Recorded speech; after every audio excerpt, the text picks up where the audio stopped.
Hola amigos, y vamos a hacer el examen de Matemáticas 2 propuesto en la convocatoria ordinaria de junio del 2021 en Navarra para el acceso a la universidad. Comenzamos con el ejercicio número 1, que dice lo siguiente: que estudiemos un sistema de ecuaciones lineales dependiente del parámetro real A y resolverlo en los casos en que sea compatible. Bien, mencionando el resultado teórico empleado y justificando su uso. Bueno, pues vamos a escribir este sistema de tres ecuaciones lineales con tres incógnitas en forma matricial, la forma AX igual a B, donde A, X y B aquí las tenemos escritas. A es la matriz de los coeficientes de las incógnitas, X es la matriz columna de las incógnitas, X y Z, y B es la matriz columna de los términos independientes, que aquí en nuestro caso son 3 menos 2A, 3A menos 1. Vamos a utilizar como resultado teórico el teorema de Roussel-Frobenius para discutir el sistema. Y para ello vamos a comparar los rangos de la matriz principal y la matriz ampliada, entendiendo por matriz ampliada la matriz A, a la que le añadimos la matriz columna B al final, ¿no? Bueno, pues entonces empezamos con el determinante de A, que va a depender del parámetro A, y el determinante de A va a ser el determinante de esta matriz. Para realizar el determinante de esta matriz, en vez de hacerlo por la regla de Sarrus, que puede salir un poco engorroso, voy a aplicar algunas propiedades de los determinantes, como por ejemplo el hecho de que en la primera columna veo que todos los elementos son múltiplos de A menos 1. Entonces el A-1 puede salir para afuera, multiplicando el determinante, y me quedaría aquí 1, A-1 que multiplica 1, me quedaría un 1, aquí me quedaría otro 1, y aquí me quedaría A-1 estaría multiplicando a menos 2. Me quedaría en la primera columna 1, 1, menos 2. Y entonces tengo lo siguiente: A-1 y por A-2. ¿Por qué por A-2? Porque en la tercera columna todos son factores o todos son múltiplos de A-2. Aquí está 0, por tanto es como si fuera A-2 por 0. Entonces me quedaría 0 en la tercera columna, 1 y A más 1. 0, 1 y A más 1 en la tercera columna. Así que aquí me queda 1, 1, menos 2, como dije antes. Y aquí 0, 1 y A más 1. Y la segunda columna, en principio, la dejo como está porque no tiene un factor común para los tres elementos. Bien. Y ahora esto sí ya lo hago por Sarrus, lo cual me resulta mucho más sencillo porque los valores que tengo que manejar son también mucho más simples. Así que finalmente esto me queda A-1 por A-2 y este determinante por Sarrus, que me va a quedar A más 2 al cuadrado. Bueno, una vez que tengo este determinante resuelto, vamos a ver para qué valores de A se anula. Y está claro que se anula para A igual al estar factorizado. Se ve que para A igual a 1 se anula, para A igual a 2 y para A igual a menos 2. Son los tres valores para los que se anula. Por lo tanto, la casuística que se genera es la siguiente. Primer caso: si A es distinto de esos tres valores, está claro que entonces el determinante de A no se anula, es decir, que el determinante de A es distinto de 0. Si el determinante de A es distinto de 0, el rango de la matriz principal es igual al rango de la matriz ampliada, en que sería igual al número de incógnitas, sería igual a 3, porque he encontrado un menor de orden 3 dentro de A no nulo. Un menor de orden 3 dentro de A no nulo es el propio A. Así que el rango de A es 3. La ampliada, como es añadirle una columna, tendría una matriz 3 por 4. Seguiría igualmente siendo el rango 3. Así que el teorema de Roussel me dice que en caso de que los rangos sean iguales y coincidan con el número de incógnitas, el sistema es compatible determinado. Tiene solución única. Como me dice que tengo que resolverlo en los casos en que es compatible, aquí lo voy a resolver para cualquier valor de A que sea distinto de 1, de 2 y de menos 2. Por el método de Cramer. Tiene solución y lo resuelvo por el método de Cramer. Entonces, ¿cómo se calcula? X sería igual a el determinante de A en el denominador. Siempre el denominador es el determinante de la matriz principal. Fijaros que aquí está copiado tal cual. Y el numerador es el determinante de la matriz principal, pero sustituyendo la columna correspondiente a la X, en este caso, que es la primera columna, por la columna B de los términos independientes. Haciendo este determinante, ahora aquí este determinante es, evidentemente dan un poco de trabajo por las expresiones que tiene algebraicas. Esto me va a dar lo siguiente. Aquí indico la columna que sustituyo en la matriz principal y me va a dar esto, que simplificado me va a dar 1 partido por A menos 1. Bueno, aquí no me puedo parar en lo que me da este determinante, pero esto es la solución. Tenéis que ir haciéndolo vosotros y comprobando que efectivamente es así. Y es lo mismo, pero ahora tengo que sustituir en el numerador la matriz principal en la segunda columna por la columna de los términos independientes, y haciendo el desarrollo me va a quedar esta expresión que simplificado me da menos 2.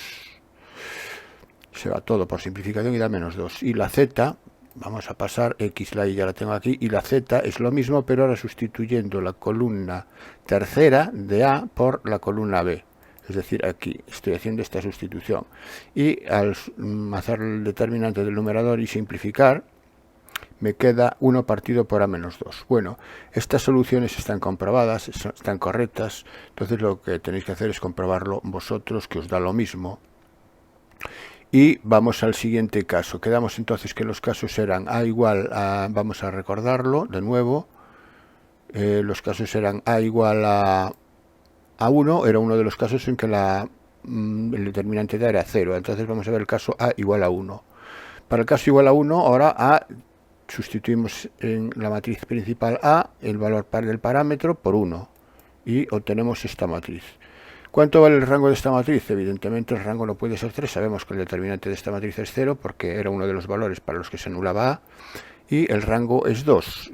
Para afirmar que el rango es 2 tengo que encontrar un menor de orden 2 no nulo dentro de esta matriz, y lo encuentro. Sí, vale, por ejemplo, aquí tenemos un menor cuyo determinante es 1, que es distinto de 0, por tanto el rango de A es 2. Vamos con la ampliada. La ampliada es esta matriz. Y para ver la ampliada, la única que puede ser distinto de 0, el único menor de orden 3 que puede ser distinto de 0 es el formado por la segunda, tercera y cuarta columna, porque al tener todos ceros, cualquier menor que contenga esta columna me va a dar siempre 0. Así que voy a calcular el determinante del menor que me queda aquí, y al hacerlo me da menos 9. Este determinante es distinto de 0. Si este determinante es distinto de 0, he encontrado un menor de orden 3 no nulo. Si he encontrado dentro de la matriz ampliada, esto quiere decir que el rango de la ampliada es 3. Si el rango de la ampliada es 3 y el rango de la matriz principal es 2, el teorema de Rouchet me dice que el sistema es incompatible, que no tiene solución. Bien, otro caso era el caso A igual a 2. Para el caso A igual a 2, sustituyo el parámetro A por 2 en la matriz principal, obteniendo ahora esta nueva matriz. Me ocurre lo mismo que en la anterior, pero con la columna de ceros en la tercera columna. Bueno, pues el rango es 2 porque encuentro un menor de orden 2 no nulo, por ejemplo este. Lo indico, lo marco, esto da 3 más 1, 4, da distinto de 0, el rango de la matriz es 2. Y para la ampliada, pues para la ampliada obtengo esta matriz. El único menor de orden 3 que puede ser no nulo aquí, que en principio es con la primera columna, la segunda y la cuarta, porque aquí volvemos a tener una columna de ceros. Así que voy a hacer el determinante formado por esas 3 columnas, y este determinante me da 16, que da distinto de 0. Si me da distinto de 0, he encontrado un menor de orden 3 dentro de la matriz ampliada no nulo, así que el rango de la matriz ampliada es 3. Como es distinto de la matriz principal, igual que antes, por el teorema de Rouchet, el sistema es incompatible. Y me falta el último caso, que es el caso A igual a menos 2. Para el caso A igual a menos 2, sustituyo el parámetro A por menos 2 en la matriz principal, obteniendo esta matriz. El determinante de esta matriz es 0, porque para el caso A igual a menos 2 era 0, era uno de los casos en que era 0, así que el rango de A es menor que 3. Si el rango de A es menor que 3, me pregunto si puede ser 2. Para ello tengo que coger un menor de orden 2, y cojo esto. Siempre aquellos menores, a ser posible que tengan el mayor número de ceros, para luego, si hay que resolverlo, si el sistema sale compatible y lo queremos resolver, sale mucho más fácil. Podemos coger cualquiera, evidentemente, pero bueno, yo voy a coger siempre los que contengan más ceros. En este caso voy a coger este. Bien. Decía entonces que el rango de A es 2, porque he encontrado un menor de orden 2. Vamos con la matriz ampliada. La matriz ampliada es esta que tengo aquí. Aquí observamos una cosa que nos puede ahorrar bastante trabajo, y lo que observamos es que la primera columna y la segunda columna son proporcionales. ¿Lo veis? Porque la primera es el triple de la segunda. Si dos columnas son proporcionales, el determinante es 0. Cuando cojamos un menor de orden 2 o de orden 3 con esas dos columnas, entonces aquí cualquier menor de orden 3, tomando estas dos columnas, la primera y la segunda, me va a dar 0, con lo cual eso ya no las voy a estudiar. Entonces, porque lo estoy viendo por las propiedades de los determinantes. Así que voy a coger un menor de orden 3 donde no intervengan esas dos. Y entonces el único menor de orden 3 donde no intervienen esas dos y me interviene la columna ampliada es la formada por la segunda, tercera y cuarta columnas. Y el determinante formado por la segunda, tercera y cuarta columnas me va a dar 0. Si este determinante me va a dar 0, quiere decir que todos los menores de orden 3 aquí dentro que pueda elegir son nulos. Así que el rango de la matriz ampliada no puede ser 3, por tanto es 2 también. Si el rango de la matriz ampliada es 2, como coincide con el rango de la principal y es menor que el número de incógnitas, que son 3, quiere decir que el sistema es compatible indeterminado con un grado de libertad. Un grado de libertad que se lo voy a dar a qué incógnita. Se lo voy a dar a la incógnita que no interviene en el menor que he utilizado, que es este. Entonces es la incógnita X. La libertad se la voy a dar a X. Le voy a llamar X alfa. Y a partir de aquí tengo el siguiente sistema, el sistema formado por, y ahora cojo el sistema formado por las ecuaciones en las que me interviene el menor que he tomado. Sería menos i más 0 por z y menos i menos 4z. Y el término independiente sería 3 más 3 alfa y, bueno, aquí sería 3, que ya lo tengo sustituyendo a por menos 2. Aquí 3, el 3 del término independiente, más este 3 pasa para el otro lado, este menos 3 pasa al otro lado con más 3 alfa, y este 4 más 3 alfa. Entonces quedarían, aquí tendría las dos incógnitas de i y z. ¿De dónde sale esto? Repito, menos i más 0z en el primer miembro y menos i menos 4z en el primer miembro. Y en el término independiente, los términos independientes que son 3 y 4 para las dos primeras ecuaciones, 3 y 4, y el menos 3 alfa, que aquí sería menos 3x, pero ahora x es alfa, sería este menos 3 alfa pasaría para allá más 3 alfa, y este menos 3 alfa pasaría para allá con 3 alfa.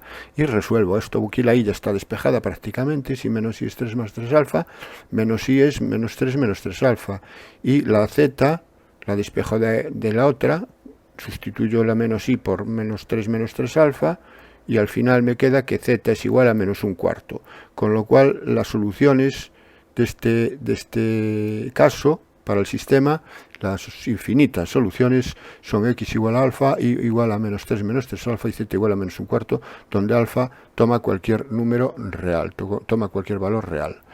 Vale, pasamos al siguiente ejercicio. Calcular los valores del parámetro t para que se cumpla la condición determinante de a al cubo igual a 8, siendo a la siguiente matriz. Bueno, pues lo primero que vamos a hacer es el determinante de esta matriz, y para hallar el determinante de esta matriz observemos lo siguiente. Observemos que en la primera columna son todos múltiplos de t-1. ¿Dónde me quedaría? T-1 quedaría, el t-1 saldría para afuera, y aquí me quedaría 1, aquí quedaría t más 1, porque esto es t menos 1, porque esto quedaría es t por t-1, si sacamos factor común a t, me quedaría t, aquí quedaría 1, aquí quedaría t, y aquí quedaría 1, perdón, menos 1, porque aquí está 1 menos t cambia de signo por el orden, está alterado. Vale, y entonces si ahora aquí me quedaría un t, aquí en este elemento, y eso me genera que la segunda fila son todos múltiplos de t, porque aquí me quedaría t, aquí tengo t, y aquí sería t por t más 2. Y entonces esa t también saldría para afuera multiplicando. En otras palabras, que esto me quedaría t menos 1 por t. Bueno, esto primero lo que hago es sacar t menos 1 factor común, aquí t factor común, y ahora hago lo que os decía antes, t menos 1 por t, y aquí quedaría 1 menos 1, y aquí quedaría t más 1, bueno, aquí quedaría t más 2, porque es lo que está multiplicando a t, y aquí quedaría un 1, que es lo que está multiplicando a t, mientras que las otras dos, este t más 1 y 3, queda como está, y este menos t menos 1 menos 2 queda como está, porque estos no los he tocado. Y ahora aplico otra propiedad de los determinantes que me dice que si tengo una fila o columna que suma de 2, por ejemplo, aquí tengo una suma de 2, esto se descompone en una suma de dos determinantes, donde se toma una columna con los sumandos de la izquierda, por ejemplo, y la otra columna con los sumandos de la derecha. Así que esto quedaría t menos 1 por t, que multiplica primero al sumar a la determinante de esta matriz con t t y menos t en la segunda columna y con 1, 2 y menos 1 en la segunda columna del otro determinante, permaneciendo las demás columnas invariables. Bueno, pues nada, ahora haciendo aquí el desarrollo, observar lo siguiente, observar que esta segunda columna es múltiplo de la primera porque esté multiplicado por la primera, y si tengo una columna múltiplo de la otra el determinante es 0, si no lo tenéis que hacer por la regla de Sarrus. Aplicando esa propiedad de los determinantes sé que esto es 0, y aquí aplicando la regla de Sarrus, haciendo el determinante, de aquí no esto no depende de t, me va a dar 1. Así que finalmente el determinante de a es t menos 1 por t. Esto se puede hacer por Sarrus, lo que pasa es que sale bastante complicado por las expresiones algebraicas que tiene este determinante. Entonces lo mejor es aplicar las propiedades de los determinantes como he hecho yo, ¿no? Y queda t menos 1 por t. Bueno, pues una vez que ya tenemos el determinante de a, vamos con la condición. La condición es hallar t para que el determinante de al cubo sea 8. Bueno, pues ¿cómo escribimos eso? Pues determinante de al cubo. El determinante de al cubo es igual a 8, quiere decir lo siguiente. Sabemos que el determinante de un producto es el producto de los determinantes. Por lo tanto, el determinante de al cubo es el cubo del determinante de a. Es decir, esto sería determinante de a por a por a. Eso es igual al determinante de a por determinante de a por determinante de a. Es decir, es el determinante de a al cubo. La potencia sale fuera del determinante, como por decirlo de alguna manera. Si el determinante de al cubo es igual a 8, el determinante de a es la raíz cúbica de 8. Y la raíz cúbica de 8 es 2. Y si el determinante de a es 2, como el determinante es t menos 1 por t, lo único que tengo que hacer es igualar eso a 2, obteniendo una ecuación de segundo grado, que es esta. Y que al resolver me queda las siguientes soluciones, que t es igual a menos b, que es 1 más menos raíz cuadrada de 1 al cuadrado, de menos 1 al cuadrado, menos 4ac, que es más 8, partido por 2a, queda 1 más menos 3, raíz de 9 es 3, partido por 2, y quedan dos soluciones que son 2 y menos 1. Esos son los valores de t, 2 y menos 1, para los cuales el determinante al cubo me da, el determinante de a al cubo me da 8. Bueno, pues esa sería la solución del ejercicio, 2 y menos 1. Vamos con el ejercicio siguiente. Nos dan dos rectas, R y S, R en ecuaciones implícitas y S en ecuaciones continuas. En S vemos un punto que es el 3 menos 2 menos 2, que son los valores que restan a la x y z respectivamente, y el vector director, que son los denominadores 3, 3 y 1. Mientras que aquí no vemos en principio de forma directa el punto y el vector, para lo cual vamos a pasar esta recta a paramétricas. Bueno, la idea, lo que vamos a hacer es lo siguiente. Me piden la ecuación del plano que es paralelo a las ambas rectas y que equidista de ambas. Es decir, si yo tengo dos rectas, en principio voy a suponer que se cruzan, luego comprobaré que efectivamente se cruzan. Lo que el plano que equidista de ambas rectas es paralelo es aquel plano que pasa por el punto medio de P y Q, donde P y Q es la recta P y Q determina la recta perpendicular común a R y a S, y el plano pasa por el punto medio de P y Q, y con vectores directores el de R y el de S en ambos casos, ¿no? Bien, entonces tendríamos que averiguar el punto M, porque los vectores directores van a ser el de R y el de S, que los voy a tener. Entonces, primero lo que decía era pasar a paramétricas R. Para pasar a paramétricas R le voy a llamar alfa a I. El parámetro se lo voy a dar ahí y me queda x más z igual a 3 menos 2 alfa y x menos z igual a 7 menos 6 alfa. La sumo de forma que las c se anulen, las c desaparecen y me queda 2x igual, y al sumar aquí me queda, a la derecha queda 4 menos 8 alfa, es decir que 2x es igual a 4 menos 8 alfa, de donde x es 4 menos 8 alfa entre 2, que sería 2, x sería 2 menos 4 alfa. Y despejo la z por ejemplo, de la primera ecuación. Z sería igual a menos 3 menos 2 alfa, menos x, que es menos 2 más 4 alfa. Bueno, menos 3 menos 2 sería menos 5, menos 2 alfa más 4 alfa más 2 alfa. Z es menos 5 más 2 alfa. Entonces ya tengo la x, la y, la z, y por tanto las ecuaciones paramétricas de R son, aquí las tengo, x igual a 2 menos 4 alfa, y igual a alfa y z igual a menos 5 más 2 alfa, donde aquí ya se puede apreciar cuál es el vector director de R, que es el menos 4, 1, 2, aquí lo tengo, y el punto sería el 2, un posible punto de R sería el 2, 0, 0 menos 5. Bien, entonces ahora voy, como P es un punto de R y Q es un punto de S, las coordenadas de P van a ser estas, van a ser 2 menos 4 alfa, son los valores de X, el valor de Y es alfa y el valor de Z es menos Z más 2 alfa. Y las coordenadas de Q van a ser las coordenadas extraídas de la ecuación de la recta S. Ahora bien, la recta S, si la pongo en forma paramétrica, no la voy a escribir aquí porque ya la puedo deducir directamente de la continua, el punto sería el 3 menos 2 menos 2. Entonces sería 3 más 3 alfa menos 2 más 3 alfa menos 2 más alfa. Es decir que el punto Q, aquí lo tengo, 3 más 3, bueno, no le llamo alfa porque no puedo utilizar el mismo parámetro para dos rectas distintas.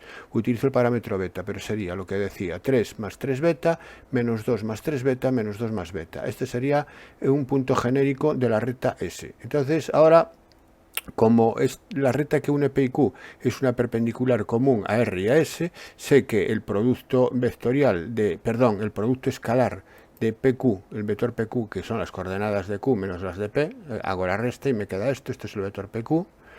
El vector PQ multiplicado escalarmente por el vector director de R me da 0, es decir, PQ multiplicado por menos 4, 1, 2, que es el vector director de R, me tiene que dar 0 por perpendicularidad. Bien, haciendo este producto escalar, sería toda esta primera expresión, que es la primera componente del vector PQ, multiplicado por menos 4, más esto por 1, y más la tercera componente por 2, eso da 0. Y esto da todo esto, haciendo todo el desarrollo me quedaría esto, igual a 0. Tenéis que hacerlo vosotros y comprobarlo. Y ahora agrupo todo lo que tiene alfa, todo lo que tiene beta y el término independiente. Todo lo que tiene alfa y término y beta y término independiente me generan la ecuación 21 alfa más 7 beta igual a 0 a partir de todo este desarrollo. Y hago lo mismo con PQ por el vector director de S. PQ por el vector director de S también me tiene que dar 0 porque van a ser perpendiculares. Haciendo el producto escalar obtengo todo este desarrollo que, simplificado, lo mismo que hice anteriormente, con alfa, con beta y término independiente, me queda 7 alfa más 19 beta igual a 0. Esto me genera un sistema de dos ecuaciones con dos incógnitas en alfa y beta, que es además un sistema, en este caso es un sistema homogéneo, que tiene solución única si el determinante de la matriz principal es distinto de 0, y aquí lo es porque es 21 por 57 menos 7 por 21, eso es distinto de 0, por lo tanto es un sistema compatible determinado, y al ser homogéneo, la solución es la solución trivial, es alfa igual a 0 y beta igual a 0, esas son las soluciones. Bueno, pues si alfa es igual a 0 y beta igual a 0, ya tengo los puntos P y Q. Es decir, que P es sustituir alfa por 0 en las coordenadas genéricas y Q es sustituir beta por 0 en las coordenadas genéricas. Entonces los puntos P y Q que hacen que la recta PQ sea la perpendicular común a R y S son estos dos puntos. Bueno, pues me falta calcular M, que va a ser por el punto por donde pasa el plano que equidista de R y de S. El punto medio de P y Q es la suma de los extremos partido por 2, es un medio de la suma de P y Q, es decir, el punto medio es P más Q partido por 2, que es igual a un medio, y si sumamos P más Q me queda 2 más 3, 5, menos 2 me queda, 0 menos 2 y menos 5 menos 2 menos 7, así que dividido todo eso por 2 me quedaría el punto 5 medios menos 1 menos 7 medios. Y la ecuación del plano que pasa por el punto M y es paralelo a las rectas R y a las rectas S, es el desarrollo, la ecuación es el desarrollo de este determinante, sería X menos el punto medio, 5 medios, Y más 1 y Z menos 7 medios, Z más 7 medios, y serían los vectores directores de S, 3, 3, 1, y el vector director de R, menos 4, 1, 2. Aquí da igual el orden en que los pongáis.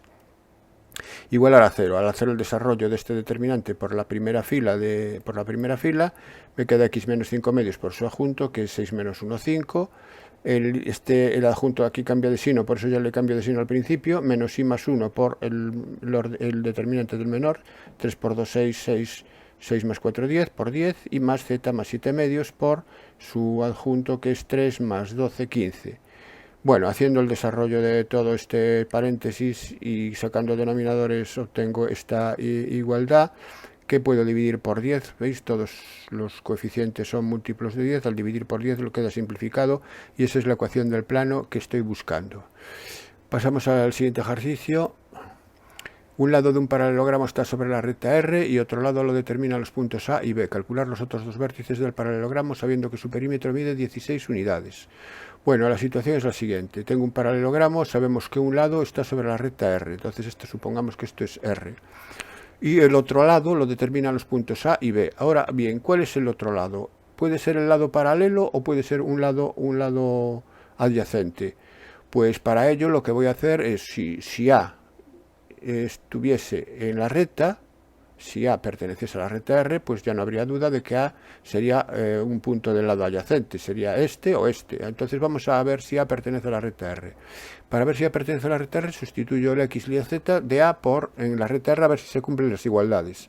Menos 1, menos 1, menos 2, menos 2 entre menos 2, 1. Este cociente da 1. Si sustituyo menos 2, queda menos 2 más 1, menos 1 entre menos 1, da 1 también. Y el 3 es 3 menos 1, 2 entre 2, 1. Entonces el punto A está en la recta R. Eso quiere decir que el punto A lo voy a considerar este punto que está aquí. Este sería A y como el otro punto me determina con A otra de los lados, pues B necesariamente tiene que ser este. Así que A y B son estos dos puntos, no pueden ser A y B el paralelo. Aquí hay que discernirlo porque no me lo dice el problema, ¿eh? Me dice que los puntos A y B determinan otro lado, no me dicen cuál, entonces hay que ver si el punto A o el punto B están en la recta. Bueno, pues aquí resulta que está y por tanto este sería el lado. Y me pide que calcule los otros vértices del paralelogramo sabiendo que su perímetro es 16 unidades. Bueno, los otros vértices los voy a llamar C y D. A partir de aquí, bueno, que A pertenece a R es lo que acabo de comprobar, lo acabo de hacer verbalmente, pero aquí queda escrito, es decir, son proporcionales los cocientes y este sería la constante de proporcionalidad, me da 1 en todos los casos. Y entonces ahora a partir de aquí ya vemos que el vector AB, que es el vector que determina este lado, es igual al vector de C, son paralelos los lados, por tanto, y tienen la misma medida, misma dirección, mismo sentido, por tanto los vectores libres son el mismo. AB más AD, aquí lo tenemos, sería la mitad del perímetro. La mitad del perímetro es 8, puesto que el perímetro completo es 16. Entonces, fijaros que efectivamente esta igualdad es cierta. Y a partir de estas condicionantes, de estas dos condiciones, vamos a averiguar los vértices que me faltan. Bueno, pues entonces empezamos por D. D es un punto de la recta R, por lo tanto D tiene de coordenadas, pues un punto genérico de D sería de esta forma, sería 1 menos 2 alfa, menos 1 menos alfa y 1 más 2 alfa, porque son las ecuaciones paramétricas de la recta R. Bien, y vamos a calcular vamos a calcular la recta S. La recta S es la recta paralela a la recta R que pasa por el punto B, que es conocido. Y la recta S, entonces, si pasa por el punto B, el punto sería el 2 menos 2 menos 1, y el vector director es el menos 2 menos 1, 2. Coincide con el vector director de R por paralelismo. Bueno, entonces esta sería la recta S. Bien, a continuación, entonces el punto C, que lo voy a utilizar aquí, tiene como punto genérico las coordenadas de S, las coordenadas paramétricas de todos los puntos de S, puesto que C pertenece a S, sería 2 menos 2 beta, menos 2 menos beta, menos 1 más 2 beta. Bueno, entonces ya puedo hacer DC. AB sé quién es, AB es B, coordenadas de B menos las de A, que las tengo, y DC son las coordenadas de C menos las coordenadas de D, que las tengo. Entonces lo que hago es, a partir de esa igualdad, escribir las coordenadas de las componentes de AB, que es B menos A, repito, es 2 menos menos 1, 3, menos 2 menos menos 2 es 0, y menos 1 menos 3 es menos 4. Y las de DC, que es restar las de C a las de A, y quedaría esta terna. Y ahora igualo a 3, la primera componente a 3, la segunda componente a 0 y la tercera a menos 4, obteniendo este sistema de ecuaciones. Pero fijaros que este sistema de ecuaciones es una sola ecuación, porque si saco factor común a alfa, y aquí sacando factor común a alfa a 2, quedaría 2 por alfa menos beta igual a 2, alfa menos beta igual a 1. Alfa menos beta igual a 1 ya lo tengo aquí, y aquí lo mismo, alfa menos beta igual a 1. Entonces, si alfa menos beta es igual a 1, la condición es que alfa es igual a beta más 1, o beta va a ser igual a alfa menos 1. Lo veremos a partir de lo utilizaremos en la siguiente condición, que es AB más AD igual a 8. Entonces, de la primera igualdad obtenemos esta relación entre alfa y beta. Y vamos con la segunda igualdad, la del perímetro, ¿no? La suma, esta es 8. El módulo de AB es la raíz cuadrada de 25. ¿De dónde sale esto? Bueno, pues es la raíz cuadrada de 3 al cuadrado más 0 al cuadrado más 16. 3 al cuadrado 9 más 0 más 16 es 25, raíz de 25. Y el módulo de AD, vamos a ver dónde está AD. AD es D menos A. Tenía D, aquí lo tengo, en función de alfa, y A también lo tengo. Entonces D menos A es 2 menos 2 alfa, 1 menos alfa y 2 alfa menos 2, que al elevar al cuadrado cada componente y sumada me da el módulo de AD. Esto me tiene que dar 8. Bien, una vez que ya tengo esto, ahora la raíz de 25 es 5, que pasa restando al 8 y quedaría esta raíz igual a 3. Al hacer esta raíz igual a 3, para quitar la raíz elevo ambos miembros al cuadrado para que la raíz se cancele, y aquí a la derecha ahora me va a quedar 9 y a la izquierda me va a quedar lo que está dentro de la raíz. Efectivamente, aquí está. Y ahora lo que hago es un desarrollo de estos cuadrados, de estos binomios, y me va a quedar finalmente esta ecuación de segundo grado, que si puedo dividir toda por 9 y me va a quedar alfa cuadrado menos 2 alfa más 1 igual a 0. ¿Para qué valores de alfa este tiene solución? Bueno, pues esto solamente tiene una solución, que es alfa igual a 1. Para alfa igual a 1, pues si alfa es igual a 1, pues ya tengo A, B, C y D. A y B ya los tenía, y me falta C y D. Bueno, pues si alfa es 1, ¿cuánto vale beta? Beta vale alfa menos 1, es decir, 1 menos 1, beta vale 0. Si alfa vale 1 y beta vale 0, vamos a donde está D y sustituyo el alfa por 1, obteniendo el punto D. Y donde está C, sustituyo beta por 0, obteniendo el punto C. Entonces ya tengo que al sustituir alfa por 1 me va a dar menos 1, 0, 3D, y al sustituir beta por 0, C me va a dar el 2 menos 2 menos 1. Y ya tengo los dos vértices que faltaban al paralelogramo, que son C y D. Bien, pasamos al siguiente ejercicio. Me dan una función que es una función potencial exponencial, tiene x en la base, tiene x en el exponente, y me piden demostrar que la función es continua en el intervalo 1, 3. Bueno, aquí para demostrar la continuidad vamos a ver cuál es el dominio de definición, y esta función es continua en su dominio, y el dominio va a ser, a ver, para la base es un polinomio, entonces el dominio es todo R, con lo cual la base no nos preocupa. Y el exponente es el logaritmo de una expresión. El logaritmo de una expresión, la expresión tiene que ser un valor positivo para que esté definido. Entonces, en 1,3, en el intervalo 1,3, esa expresión tiene que ser positiva. Pero esa expresión está formada por el producto de 2 elevado a x menos 1, y 2 elevado a x menos 1 siempre es positiva, la expresión es la función exponencial, siempre es positiva. Y me queda por último el seno de pi por x más 2 partido por 6. Este seno tiene que ser también positivo, porque para que me quede positivo por positivo y pueda estar definido el logaritmo. Así que la cuestión ¿es el seno de pi por x más 2 partido por 6 positivo en el intervalo 1, 3? Si demostramos eso, ya queda demostrada que la función va a ser continua en el intervalo 1, 3. Pues vamos allá. Entonces partimos de la función y lo que acabamos de hacer el razonamiento es demostrar que esto es positivo en el intervalo 1, 3.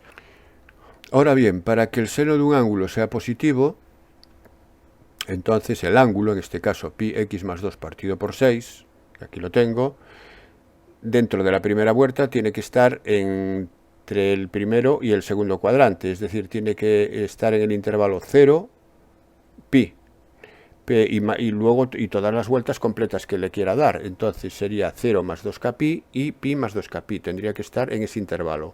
Vamos a ver si efectivamente está ahí o no. Entonces esto es equivalente a demostrar que el ángulo sea mayor que 2k pi y menor que pi más 2k pi, es decir, eso sería estas condiciones. Lo que hago ahora es multiplicar por 6 para eliminar el denominador. Aquí multiplico por 6 y me queda 12k pi, y aquí me queda 6pi por 2k más 1.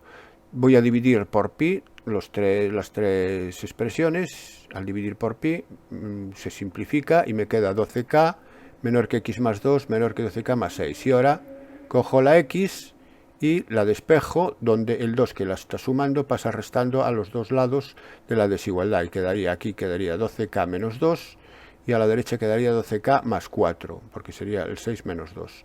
Bueno, entonces estamos viendo que x pertenece al intervalo 12k menos 2, 12k más 4, donde k recorre todos los números enteros. Si para el caso particular de k igual a 0, x pertenece al intervalo menos 2, 4. X es mayor que menos 2 y menor que 4. Esto quiere decir que cuando x pertenece al intervalo 1, 3, que es donde estoy yo trabajando, pi por x más 2 partido por 6 está entre el primero y el segundo cuadrante, y por tanto el seno es positivo. Entonces ya he demostrado que en el intervalo menos 2, 4 la función está definida perfectamente aquí, y si está definida en menos 2, 4 va a ser continua en menos 2, 4, pero como el 1, 3, el intervalo 1, 3 está dentro del intervalo menos 2, 4, la función es continua en intervalo 1, 3, que es lo que me pedía el ejercicio. Bueno, y vamos con el apartado B. Para demostrar el apartado B voy a hacer lo siguiente. Voy a utilizar el teorema de Bolzano, y para demostrar que la función es igual a un valor constante, en este caso 3 medios, pues voy a partir de una función auxiliar que le voy a llamar g de x, que va a ser f de x menos 3 medios. Y voy a demostrar que en el intervalo 1, 3, g de x tiene un 0, y si g de x tiene un 0, f de x menos 3 medios es 0, por lo tanto f de x sería igual a 3 medios en ese punto. Bueno, es lo que voy a tratar de demostrar. Para ello, ¿cuáles son las hipótesis del teorema de Bolzano? Las hipótesis del teorema de Bolzano son que la función sea continua en el intervalo 1, 3. Entonces, ¿g es continua en el intervalo 1, 3? Sí, lo acabamos de ver, lo acabamos de demostrar anteriormente, porque g es f menos una constante. Si f era continua en el intervalo 1, 3, al restarle una constante, que es una función continua también, el resultado de la diferencia es una función continua. Y la otra condición es que la imagen de los extremos, es decir, la imagen del 1 por g y la imagen del 3 por g, mediante g, tengan distinto oxígeno. Entonces, g de 1 y g de 3 hay que averiguar. Entonces, ¿quién es g de 1? G de 1 es f de 1. F de 1 es, vamos a la función, sustituimos x por 1 y me queda 8, aquí este polinomio me quedaría 8, elevado al logaritmo de 2 elevado a 1 menos 1, 0, y aquí quedaría seno de pi sextos, de 3pi partido por 6. De 3pi partido por 6 pi sextos son 30 grados, por 3 es 90, 3pi partido por 6 son 90, porque es pi medios, ¿no? Esto sería 90, el seno de 90 es 1, 2 elevado a 0, 1, queda 8 por logaritmo de 1. 8 por logaritmo de 1 es 8 elevado a 0, 8 elevado al logaritmo de 1, perdón, que es 8 elevado a 0, 8 elevado a 0 es 1, 1 menos 3 medios da.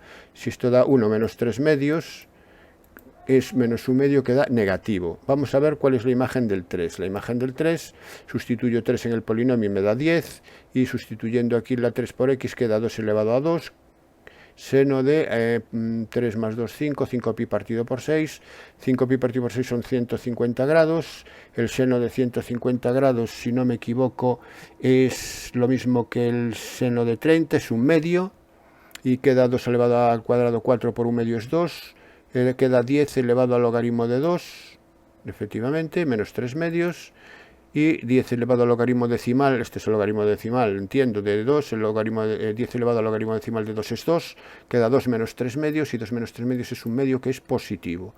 Entonces verifica la segunda hipótesis del teorema de Bolzano, que es que g de 1 y g de 3 tienen distinto signo.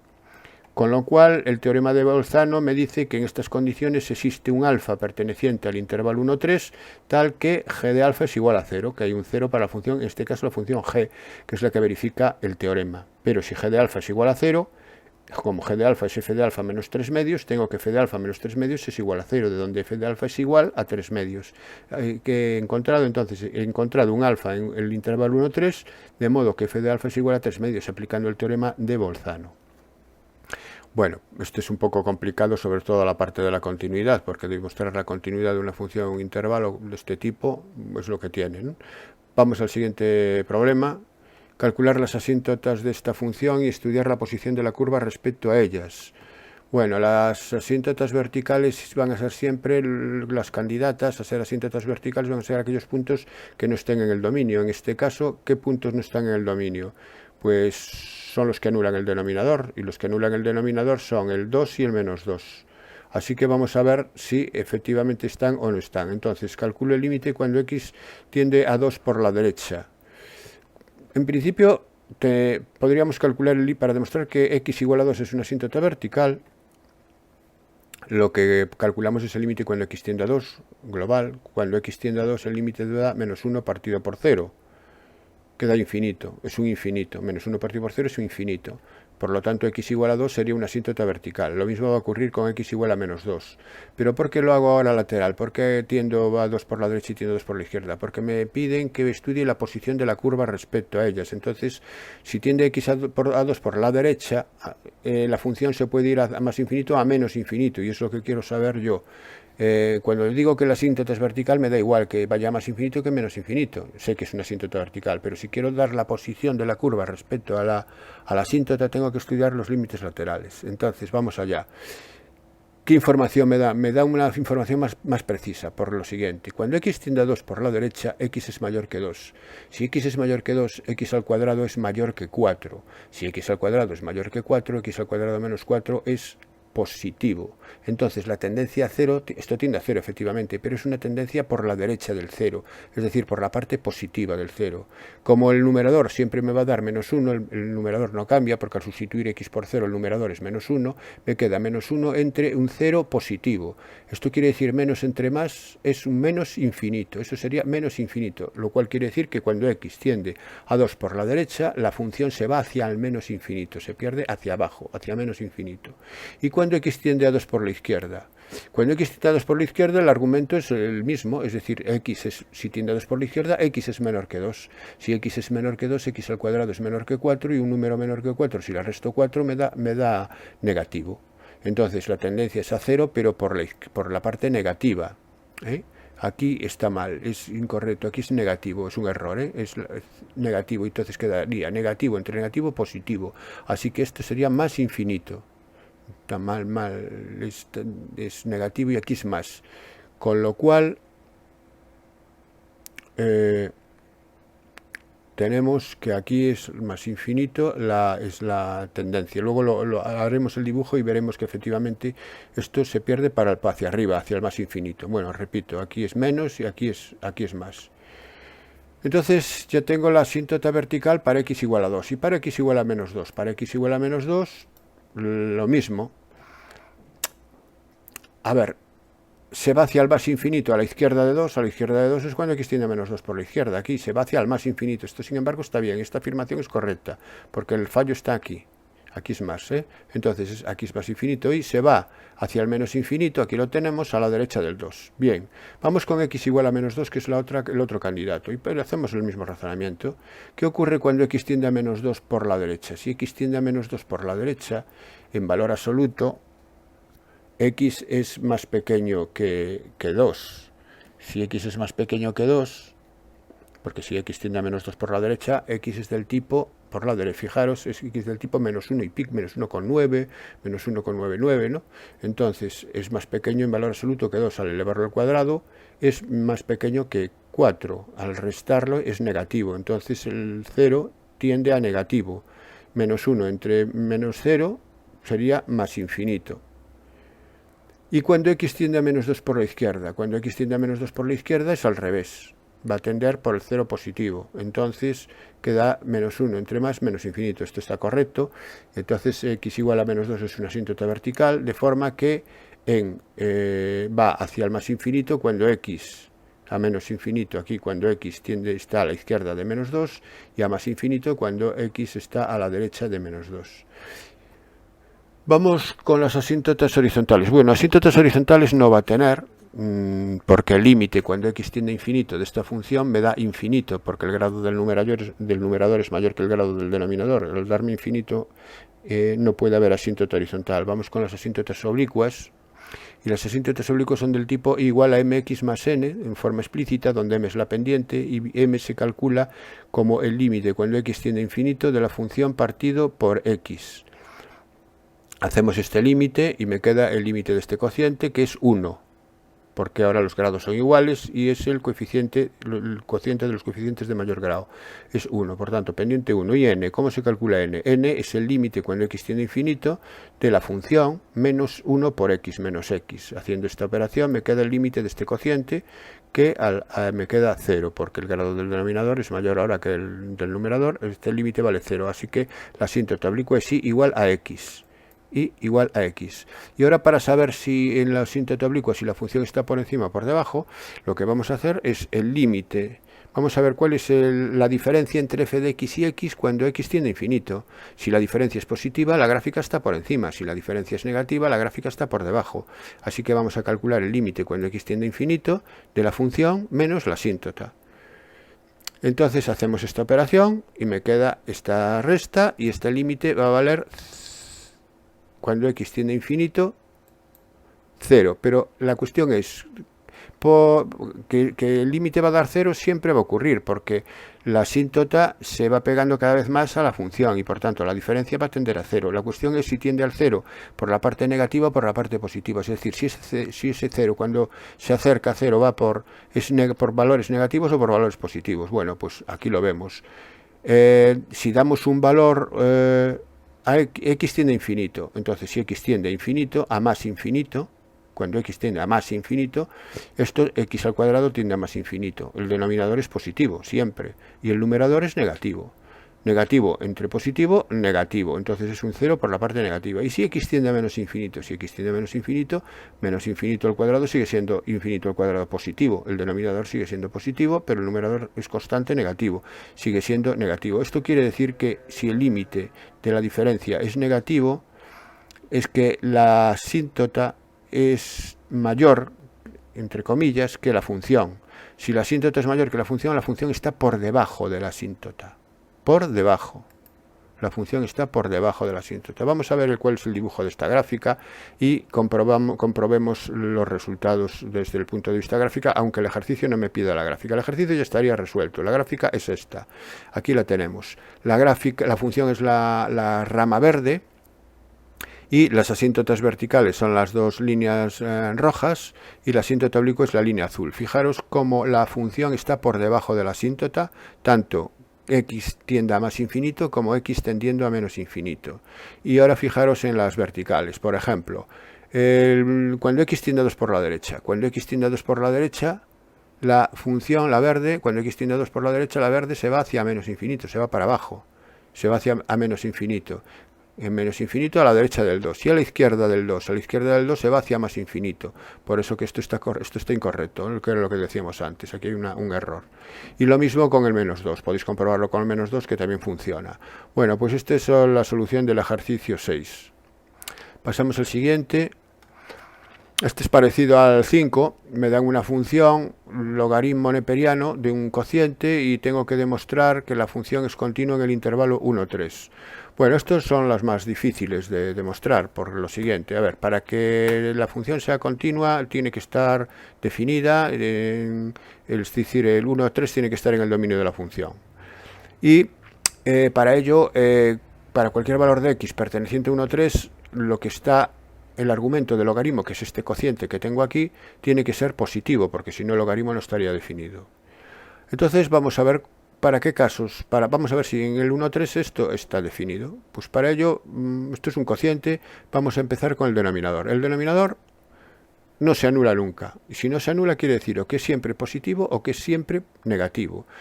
Si yo, por ejemplo, le doy el valor x igual a 0, me va a dar 6, por lo tanto es positivo. Como no se anula nunca, es un polinomio que siempre es continua, la función va a ser siempre positiva, así que el denominador no me va a suponer ningún problema a efectos de dominio. El problema va a estar en el numerador.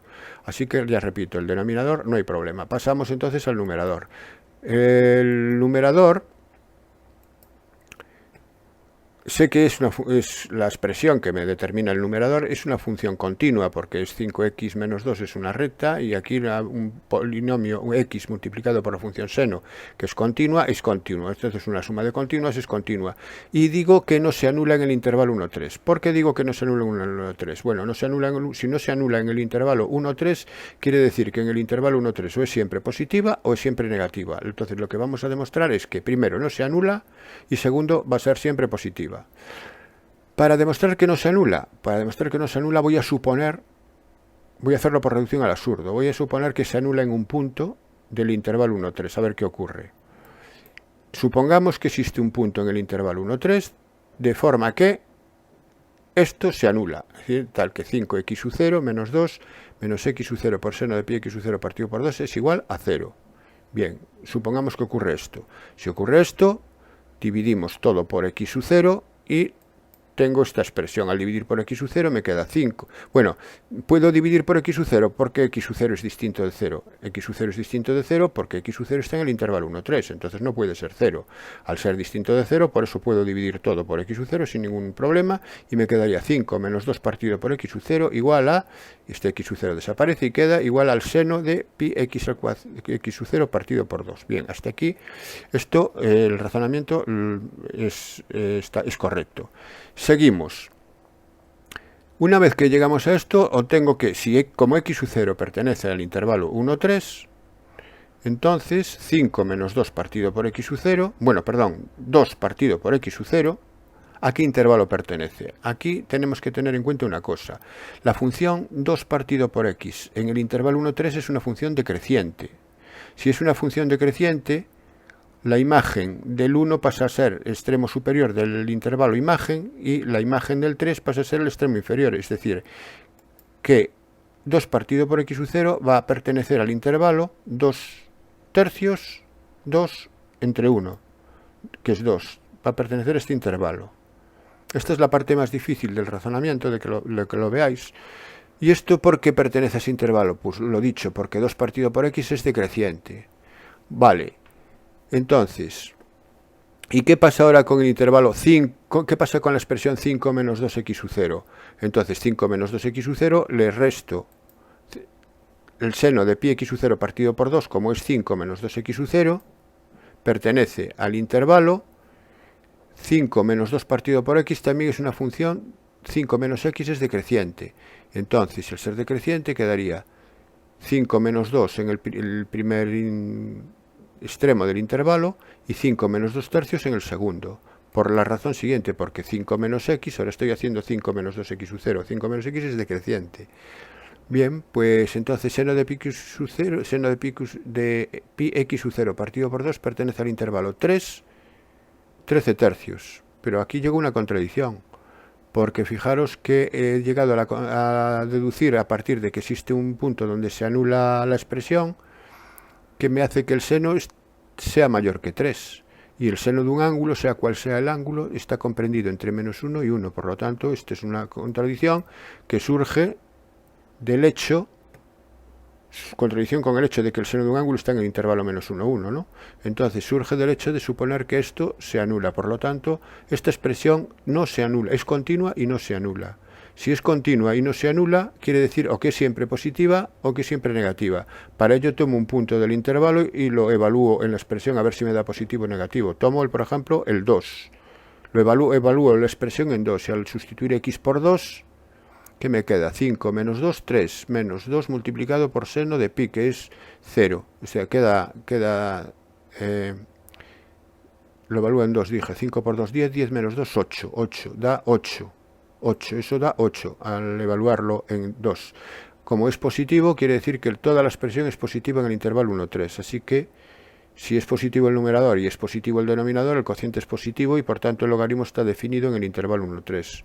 Puedo afirmar que la función es continua en el intervalo 1, 3. Bueno, pues esto sería lo que estoy aquí escribiendo, ¿no? La función continua en el intervalo 1, 3. Y vamos con el apartado B. Para hacer el apartado B, demostrar que existe un alfa perteneciente de 3 tal que la derivada es 3 medios por logaritmo neperiano de 2.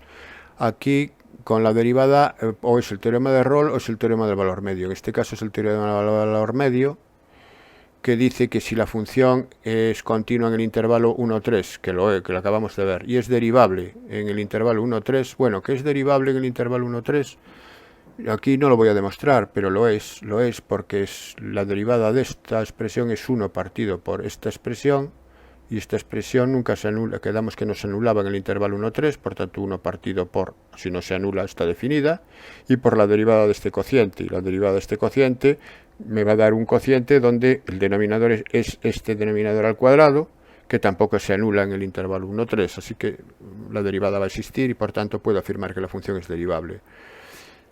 Y falta ver la tercera hipótesis, ya tenemos dos hipótesis en el teorema del valor medio. El teorema del valor medio me dice que si la función es continua en el cerrado y derivable en el abierto, existe un alfa perteneciente, un punto perteneciente a 1, 3, lo voy a llamar alfa, tal que f de 3 menos f de 1 es igual a f' de alfa por 3 menos 1. Bueno, pues vamos a ver quién es f de 3 menos f de 1. F de 3 menos f de 1 es sustituir 3 por x en toda la expresión esta, y 1 en toda la expresión esta, y me va a quedar el logaritmo neperiano. Al sustituir por 3 me queda de 16 tercios, y al sustituir por 1 me queda de 2 tercios. Esto es una diferencia de logaritmos que viene del logaritmo de un cociente, lo hago para simplificar, el 3 y el 3 se van, queda 16 entre 2, queda el logaritmo de 8, pero 8 es 2 al cubo, y es el 3 es el exponente por el logaritmo de la base, 3 por el logaritmo de 2. Bien, f de 3 menos f de 1 es 3 por el logaritmo neperiano de 2. Entonces, 3 logaritmo neperiano de 2 es igual a f' de alfa por 2.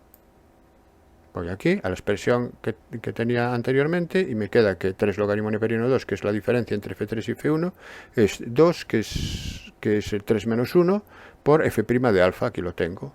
De donde f' de alfa es 3 logaritmo neperiano de 2 partido por 2, que es lo que quería demostrar.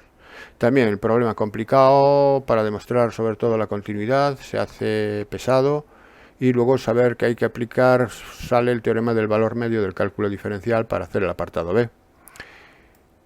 Vamos con el ejercicio número 8, me dan dos funciones, una es la función e partido por x, otra es la función logaritmo neperiano de x, y me dan estas condiciones donde f y g de a me da 1 y donde g de b me da 2.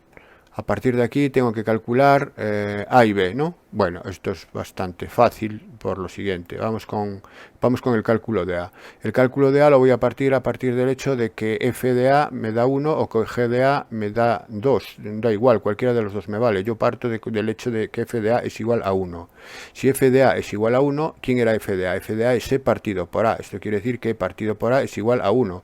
De donde despejo a. El a pasa multiplicando al 1 y me queda que 1 es igual a a. De donde a es igual al número e. Pues ya tengo el valor de a.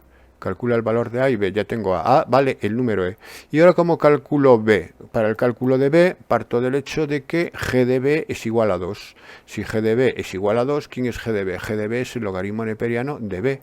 Si el logaritmo neperiano de b es igual a 2, ¿cuánto vale b? b es e elevado a 2, ¿no? Si el logaritmo neperiano es 2, el valor de b es la base del logaritmo elevado al valor del logaritmo, a 2e elevado al cuadrado. Eso sería b. b será e elevado al cuadrado. Pues ya tengo a y b. Y a partir de aquí comprobar las áreas de las dos regiones, que las áreas son iguales, las de las dos regiones. Bueno, pues vamos a calcular el área de uno y luego el área del otro y comprobar la igualdad. El área del primero es la integral desde a hasta b, es decir, desde e hasta e al cuadrado, de la función que está por encima, que es g, menos la que está por debajo, que es i igual a 1. Entonces, esa sería desde e hasta e cuadrado de la función logaritmo neperiano de x, que es la que está por encima, menos la función i igual a 1, que está por debajo, menos 1. Tengo que comprobar que es igual al otro área, y el otro área es la integral desde a hasta b, desde e hasta el cuadrado también, de la función que está por encima, que es la función e partido por x, menos la que está por debajo, que es el eje de las x, que es igual a 0, es decir, es elevado a x, ¿no? Bueno, entonces vamos a hacer estas integrales. Para hacer la primera integral, para hacer la integral de logaritmo neperiano de x menos 1, para hacer esta, lo primero que tenemos que hacer es el cálculo de la primitiva del logaritmo neperiano de x menos 1. Esta no es una integral inmediata, entonces la voy a hacer aparte. La hago aquí, fijaros, y la voy a hacer aquí. Aquí la voy a hacer por partes. Bueno, la puedo hacer, hago lo siguiente. Como es una suma, hago la integral del logaritmo menos la integral del 1. La integral de 1 es x, esto lo tendría solucionado. Entonces la cuestión está en hacer la integral del logaritmo neperiano. Y la integral del logaritmo neperiano se hace fácilmente por partes. Se toma u logaritmo neperiano, se toma dv, que es la otra función que multiplicaría, al no haberla sería 1. La derivada de u, que es 1 partido por x, y la primitiva de 1, que es x. Y aplico la regla del método de partes a la función integral del logaritmo neperiano de x. Y quedaría hasta aquí igual. Y ahora, logaritmo neperiano de x es u por v, es x por logaritmo neperiano de x, aquí está, menos la integral de v por du. Y v por du es x por 1 partido por x, que es 1, es decir, quedaría menos la integral de 1 de x. Le añado este menos también integral de x, que en realidad es un 1 también, ¿no? Es 1 de x, y aquí me quedaría integral menos x logaritmo neperiano de x menos 2 veces la integral de x, que es 2x. Menos 1 de x menos 1 de x es la integral menos 2 integral de x. La integral de x es x, queda menos 2x. Le añado la constante de integración, esta sería la integral indefinida. Al hacer la integral definida, vuelvo de nuevo ya la tengo entonces la primitiva, vuelvo atrás y sustituyo aquí x logaritmo neperiano de x menos 2x, que es el resultado que me dio, entre e y e al cuadrado. Al sustituir la x aplico la regla de Barrow sustituyendo aquí la x por e al cuadrado y luego menos sustituyendo la x por e. Bueno, el logaritmo de e al cuadrado es 2, aquí me quedaría 2e cuadrado menos 2e cuadrado 0, esto desaparece, esto vale 0, y aquí quedaría e por logaritmo de que es 1, quedaría e menos 2e, que es menos e menos e, el número e, esto da e. Está haciendo las operaciones del número e. Y ahora vamos con la otra no tiene ningún problema para integrar porque e es una constante, sería e podría salir para afuera y queda dentro 1 partido por x, y la integral de 1 partido por x es el logaritmo neperiano de x, así que la primitiva de esta función es e logaritmo neperiano de x, queda e logaritmo neperiano de x entre y cuadrado, aplicando la regla de Barrow, sustituyendo x por el cuadrado, queda e por logaritmo neperiano del cuadrado menos e por logaritmo neperiano del logaritmo neperiano del cuadrado es 2, por e 2e, quedaría 2e, esta expresión es 2e y esta es e, 2e menos e es igual a e. ¿Me da lo mismo? Sí, me da lo mismo, por lo tanto ya queda demostrada que esas dos áreas sombreadas son iguales. Bueno, y aquí acaba el ejercicio propuesto en la barra. Ya veis que mucho análisis, muchos ejercicios de análisis, bueno, en fin, espero que os haya ayudado todo lo que hemos hecho y os espero en el próximo vídeo.